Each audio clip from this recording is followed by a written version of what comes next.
There's been a lot of talk about pumping pellet hop through your system without a filter. I thought I'd put this to the test. So normally I use the screen filter there to store my hops in, as I did yesterday during my brewing day. And I thought, well, what if I just whirlpool before I transfer? Would that be good enough to minimize the amount of hops that gets transferred? So let's take a look at the setup. I went ahead and connected the hoses here, and it's going to be your typical brewing arrangement. I'm going to pull the wort, in this case it's just water so we can clearly see what's going on, out of the kettle down to the pump.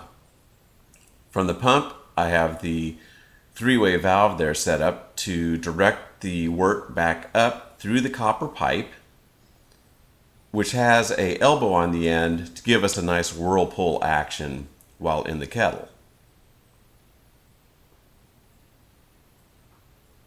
The hops I'll be using are what was left over from my session yesterday. That's 6.5 ounces of pellet hop. So let's start by go ahead and take the hops, and I'll just immerse them in the water and get everything mixed up nice and good, much as you'd have during your boil. Things are a bit dry, so I've got to shake a bit to get these all out. And again, it's 6.5 ounces, which is a pretty good dose for a 5-gallon batch. And by the way, that is 5 gallons of water inside the kettle. There we go, that looks pretty good.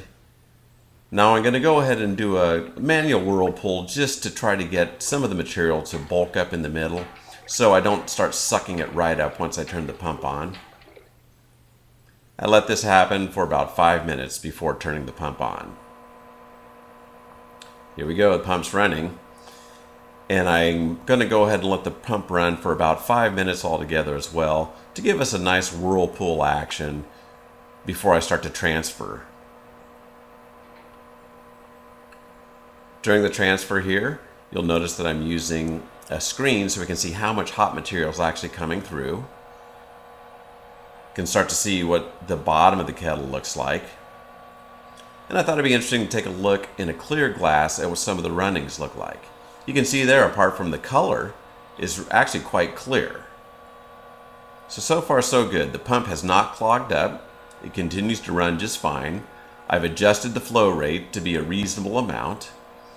Here's a second kettle that I pulled in just to take a look at what's happening about the halfway point and see how clear the liquid is. You can see minus a little bit of hop material, things really do look pretty good. And most importantly, the pump's still running. No problem at all as far as the pump performance. Now keep in mind, I've not run this through the chiller. I'd be a little apprehensive on that. Here's the pickup tube at the bottom. You can see the mound of hop caused by the whirlpool.